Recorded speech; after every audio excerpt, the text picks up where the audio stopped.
안녕하세요. 김용준 목사입니다. 이 영상은 성경 통독하시는데 도움을 드리기 위해 마련한 영상입니다. 통독을 하면서 익숙하지 않은 배경과 내용들로 인해 어려움을 겪는 성도분들이 조금이나마 도움이 될까 싶어 마련한 것인데요. 조금만 관심을 기울이시면 읽으시는데 유익이 있을 겁니다. 그럼 오늘 읽을 부분에 대한 안내를 해드리겠습니다.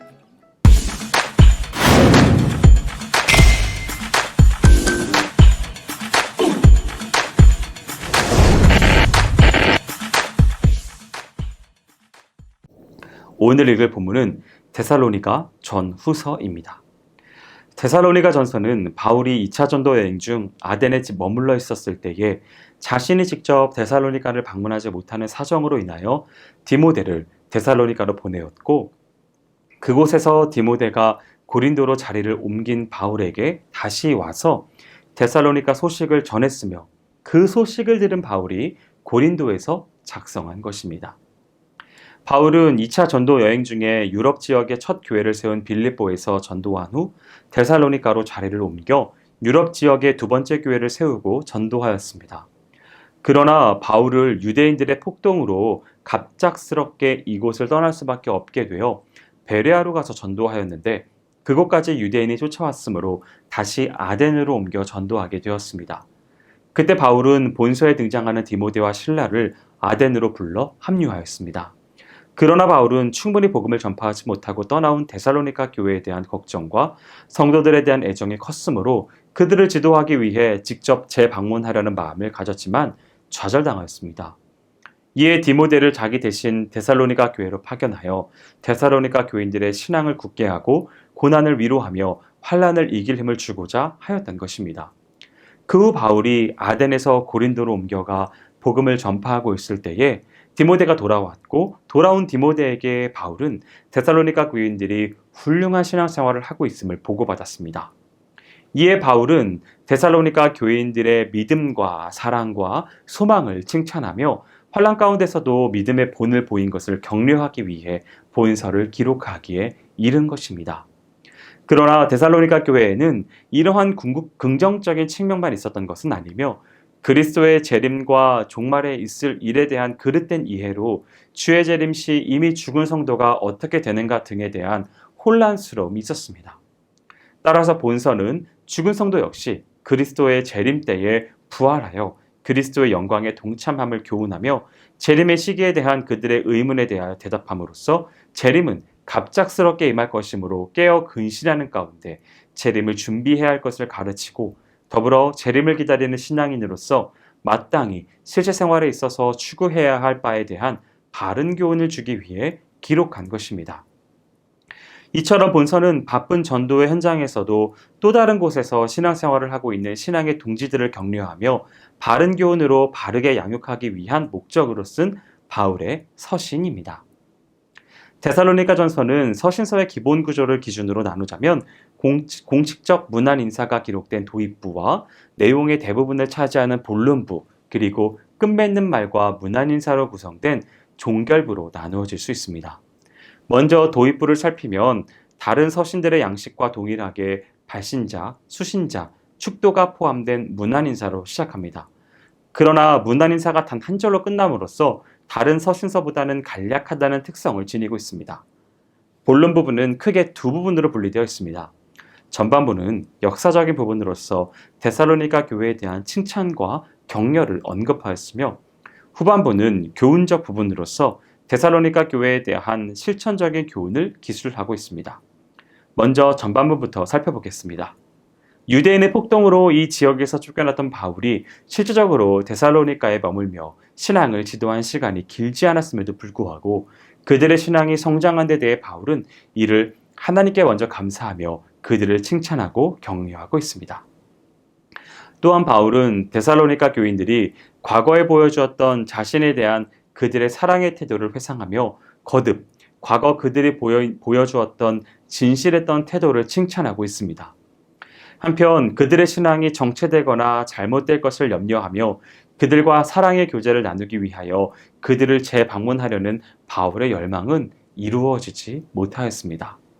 이에 바울은 자기 대신에 디모데를 파송하기에 이르렀으며 그들의 신앙이 확고하다는 디모데의 귀한 보고는 바울로 하여금 전도자로서의 큰 기쁨을 누리게 하였고, 다시 한번 그들을 위해 바울로 하여금 중보기도를 드리도록 합니다.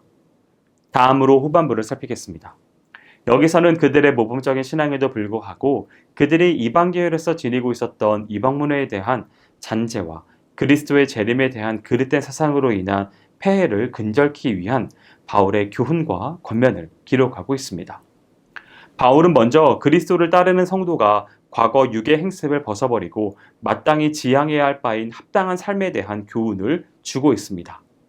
그리고 이어서 종말론에 대해 교훈합니다. 당시 데살로니가 교회의 가장 심각한 문제였던 그리스도 재림 시 이미 죽은 성도가 어떻게 될 것인지에 대한 교훈과 더불어 주의 재림은 갑작스럽게 이루어진다는 사실을 밝힘으로써 성도가 그리스도의 재림을 항상 준비하며 근신하는 삶을 살아야 함을 교훈하였습니다. 또한 재림을 기다리는 성도의 일상생활이 구체적으로 어떠해야 함은 교훈합니다.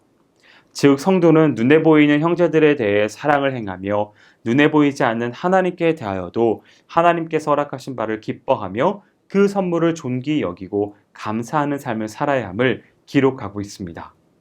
이어 바울은 본론 전체를 끝내면서 다시 한번 평강의 하나님께서 역사적인 종말이 이루어지는 그 순간까지 성도들의 영육을 거룩하게 지켜주실 것을 간구하고 있습니다. 끝으로 종결부는 전도자들을 위한 기도의 부탁과 형제들에 대한 문안을 권면하고 편지 회람에 대한 부탁과 축도로 구성되어 있습니다. 이를 통해 바울은 그의 모든 소망이 오직 하나님의 도우심으로 이루어짐을 더욱 분명히 하고 있습니다. 데살로니가 전서의 주제는 다음과 같습니다. 첫째, 택하심을 받은 성도는 거룩한 삶을 살아야 합니다. 성도로 부름받았다는 것은 이전의 육적인 삶을 정리하고 그리스도를 본받는 거룩한 영적인 삶을 사는 것이 요구되는 것입니다. 둘째, 믿음의 역사와 사랑의 수고와 소망의 인내를 갖는 삶을 살아야 합니다. 궁극적으로는 천국의 시민이 된 성도는 이 세상에 속한 자와는 다른 가치 기준을 가지고 살아갈 수밖에 없습니다. 즉 성도는 믿음으로 의롭게 된 자로서 믿음의 열매를 풍성히 맺는 삶을 살아야 하며 그리스도와 타인의 유익을 위해서 사랑의 수고를 아끼지 않아야 합니다. 셋째, 그리스도에 지체된 성도들은 상호 위로하는 삶을 살아야 합니다. 바울은 데살로니가 교회에 대한 지극한 사랑을 가지고 있었으면서 몇 번씩이나 그들을 방문하기를 원했습니다. 그러나 이러한 바람이 좌절되자 디모데를 보내어 그들을 위로하며 믿음을 굳게 하였습니다. 이와 같이 그리스도에 지체된 성도들은 서로가 서로에 대하여 사랑을 베풀며 위로해야 합니다. 넷째, 그리스도 재림에 대한 확신을 가져야 합니다. 그리스도의 재림이 정확히 언제 있을지는 알 수 없지만 재림하실 것은 확실하며 또한 그때는 구유에서 탄생하신 초림 때와는 달리 영광스러운 심판주로 재림하실 것입니다. 따라서 성도들은 언제 있을지 모르는 재림에 항상 깨어 있으며 굳건한 믿음으로 대비하는 삶을 살아야 하겠습니다. 마지막으로는 부활에 대한 소망으로 고난을 이겨내야 합니다. 그리스도께서 부활의 첫 열매가 되셨듯이 그리스도 안에서 죽은 모든 성도들도 장차 그리스도 재림 이후 부활하여 상급을 받으며 영생하는 삶을 살게 됩니다. 따라서 성도들은 부활에 대한 소망을 가지고 현재 당하는 고난에 낭망하여 좌절하는 것이 아니라 부활하신 그리스도를 힘입어 이겨내야 합니다. 또한 그리스도와 더불어 누리게 될 영원한 삶을 바라보며 어떠한 상황 가운데서도 기뻐하고 기도하며 감사하는 삶을 살아야 하겠습니다.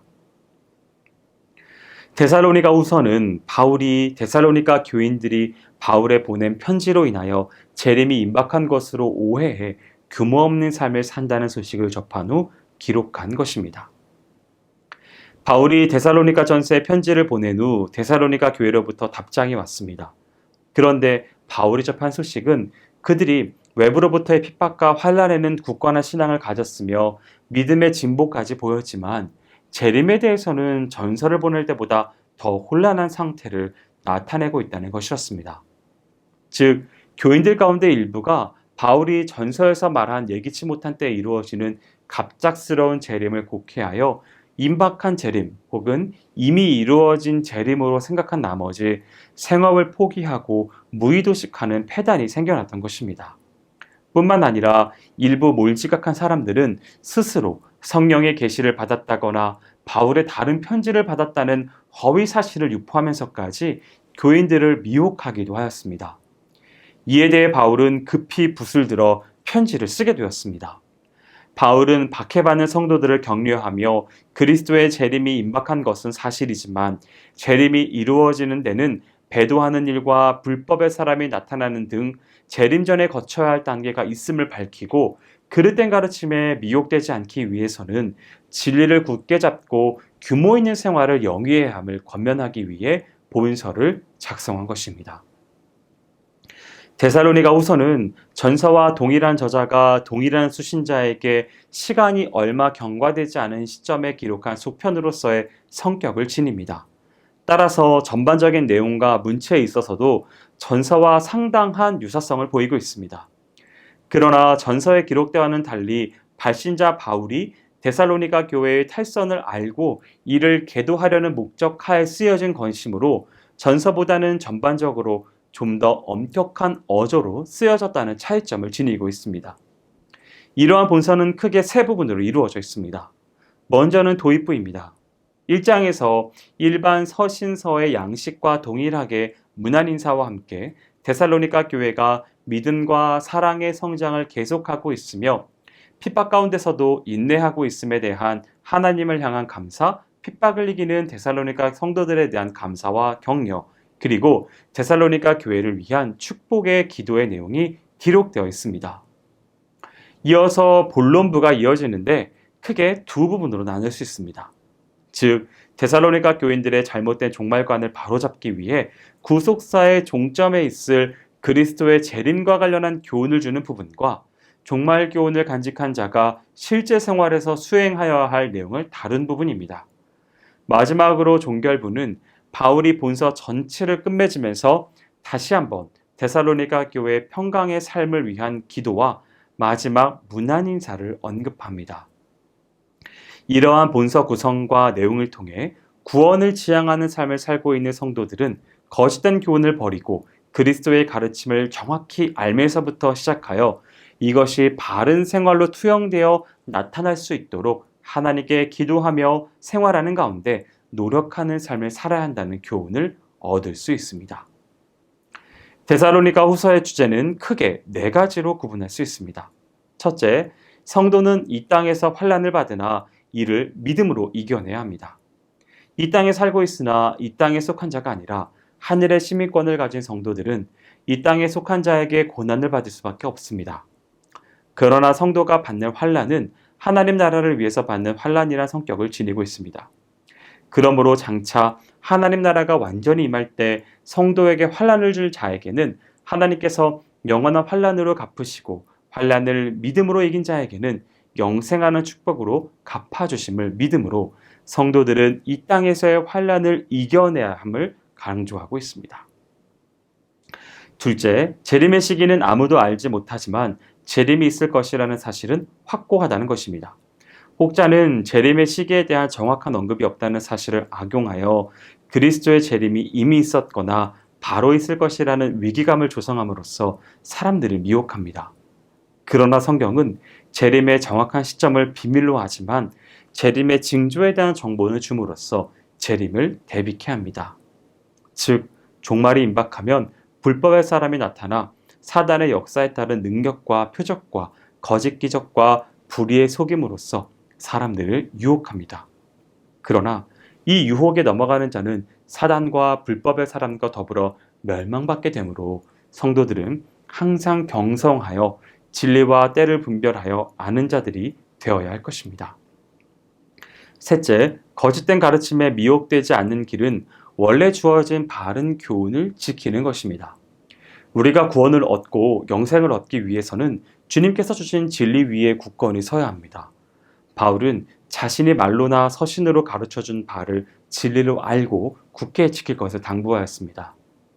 오늘날에 있어서도 복음과 유사하기는 하나 결과적으로는 복음을 훼손시키는 다른 복음을 쫓는 자들이 많은 바 우리는 신구약 성경 66권만이 구원에 이르는 진리임을 깨닫고 이를 지키기 위해 매진해야 하겠습니다. 마지막으로 성도들은 일상적인 삶에 있어서도 거룩함이 나타나야 합니다. 당시 데살로니가 교회에는 그릇된 종말론의 영향을 받아 직업을 버리고 무의도식하는 자들이 생겨났습니다. 그러나 바른 신앙이란 현재의 삶에 무관심하거나 방임으로 나타나서는 안 됩니다.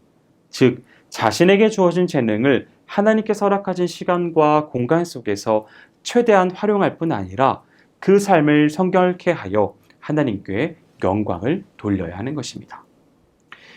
여기까지 데살로니가 전서와 후서를 성경 통독하실 때에 도움이 될 만한 내용을 전해드렸습니다. 혹시 이외에 질문이 있으시거나 나누고 싶은 이야기가 있으시면 밴드나 댓글로 달아주시면 필요한 도움을 드리겠습니다. 그럼 내일 다시 만나도록 하겠습니다. 통독 화이팅 하세요!